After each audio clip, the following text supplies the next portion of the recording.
আসসালামু আলাইকুম এভরিওয়ান। আশা করি সবাই ভালো আছেন। আজকে আমি আপনাদের সাথে শেয়ার করব আমার মায়ের হাতে শিলপাটায় করা চিকেন চাপের একটি নতুন রেসিপি। এর বিশেষত্ব হলো এতে ব্যবহার করা সকল মশলা হবে শিলপাটায় বেটে নেওয়া। চলুন তাহলে কথা না বাড়িয়ে চলে যাই মূল রেসিপিতে। প্রথমে মাংসগুলোকে শিলপাটায় নেওয়া হয়েছে কিছুটা ছেঁচে নেওয়ার জন্য, যাতে বাটা মশলাগুলো ভালোভাবে মাংসতে মাখানো যায়।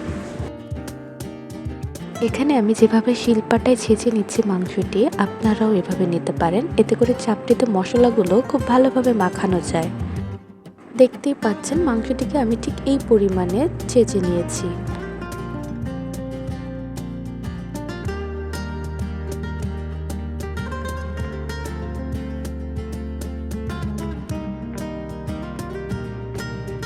মাংসগুলো ছেঁচে নেওয়ার পর এখন চলে যাব বাটাবাটিতে।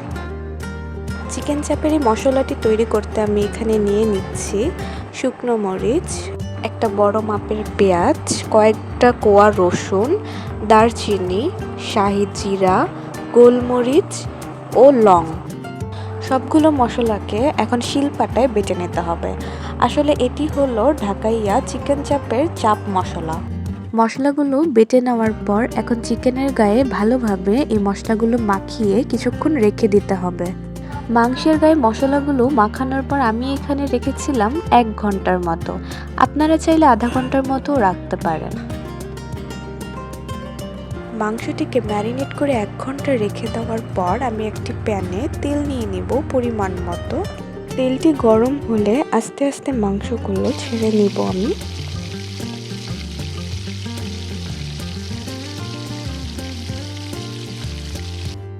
মাংসটির এক পিঠ ভালো মতো হয়ে গেলে আরেক পিঠ উল্টে দিব।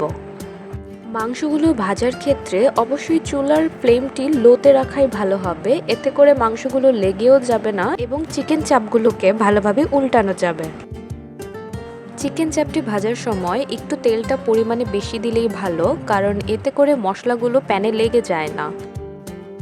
এভাবেই কিছুক্ষণ উল্টে পাল্টে মাংসগুলোকে ভালোভাবে ভেজে নিব, যাতে মাংসগুলো ভালোভাবে সিদ্ধ হতে পারে।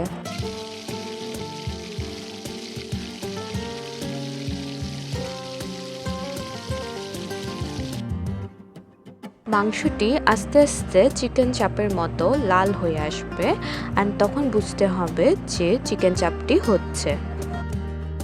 চিকেনের চাপগুলো কালার এরকম হয়ে আসলে বুঝতে হবে আমাদের চিকেন চাপটি তৈরি। এর থেকে বেশি ভাজা যাবে না, তাহলে পোড়া পোড়া হয়ে যাবে। শিলপাটার বাটা মশলায় তৈরি করা এই ঢাকাইয়া চিকেন চাপটি আপনারা অবশ্যই ট্রাই করবেন এবং আমাকে কমেন্ট করে জানাতে ভুলবেন না।